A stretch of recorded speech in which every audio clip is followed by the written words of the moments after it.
Hi, you're on the edge with me, Max Keiser, coming to you from sunny downtown Tehran, Iran.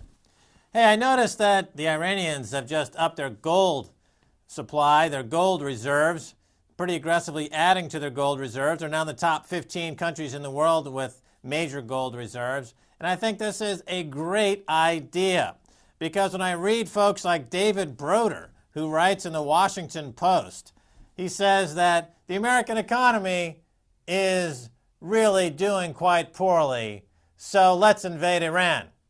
So here you have, once again, policymakers and pundits in America completely taking the position that human lives in Afghanistan, Iraq, Iran, they're expendable. They're only there to serve the American economy, which I find remarkable and quite shameful, I might add. But keep buying gold, that's all I can tell you, because when this dollar collapses, as it most surely will, as every fiat currency and every empire has done before it, you're going to be glad you own the gold. Okay, time now to go to Seattle and talk with Damon Vrabel of CSPER.org,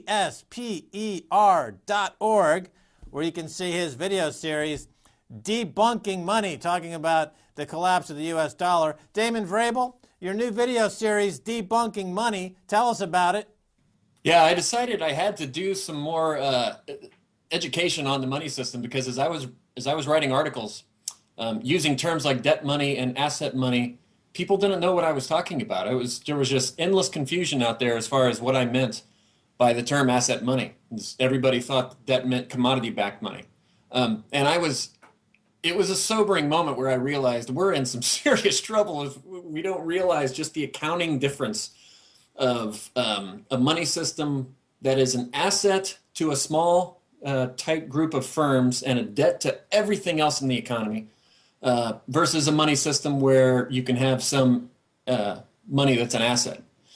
And then as I started thinking about that and how to explain it, I realized there's a whole other level of information that has to be explained as well, like strategic level perspective on money and the economy, because most people are kind of operating at an operational level or tactical level. They just think kind of day to day about the world we're living in, and they use the way they've been taught in schools or from political camps or whatever to think about strategic level. So the strategic level is defined for most people by schools of thought or political camps, and I realized all of those are basically disinformation as well. So these first few lessons in the series, I've had to do something that I wasn't planning at the beginning, which is to explain the strategic perspective on where we are now. In order to understand where you need to go, you need to know where you are on the map currently. And most of the conventional wisdom out there when it comes to money, I think it's all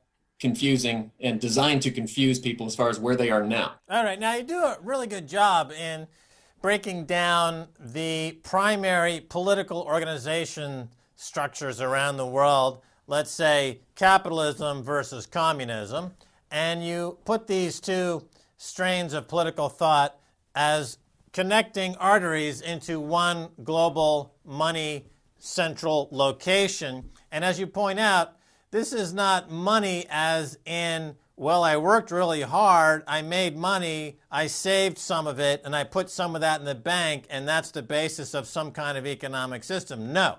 You're talking about how the central banks flood these various economies with loans, with debt.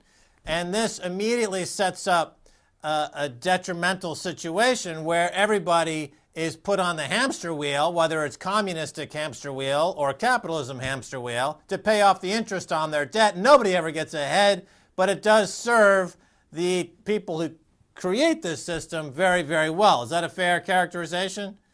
Yeah, I mean, the people that get ahead are the financiers, the people that issue the money, because it goes into the system as an asset to them. It's just like a casino house in Vegas. When everybody walks into the casino house, they have to borrow chips. Well, you can try to get ahead versus the people sitting beside you playing the poker game, but the real person who gets ahead is the casino house itself, because the games are rigged to benefit the house. And that's exactly what happens. And it's not just the central banks, it's the commercial banks that are issuing the money, injecting it into the system. it's all issued as an asset to them. And so you don't really need savings anymore. You know, it used to be where banks were kind of exogenous to the money system, and banks needed people to put money into their vaults, and that was called savings, so the banks could engage in investment. Well, now all money goes into the system as an asset to them. It's already in their vaults, basically. It's an electronic digit vault, but you know, all money starts off as an asset to the bank, which they can then use as investment. As they put people in debt, that's a credit for them to use and inject through governments and corporations to build the empire that they want. Right. So there is no such thing as private property anymore. For example, the news today, Wells Fargo just seized somebody's car for lack of payment, even though the car had been 100% paid for.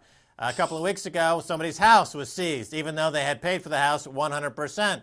The idea of private property no longer exists, and yet you have groups in the United States like this Tea Party movement, which is supposedly lobbying for the benefits of, as Rick Santelli of CNBC would call, an economy where those who carry the water should be benefited instead of those, or not at the expense of those who drink the water. That mythology that there's a meritocracy has been shattered by the existence of one central location of debt creating global bankers whose only interest is to create debt slavery.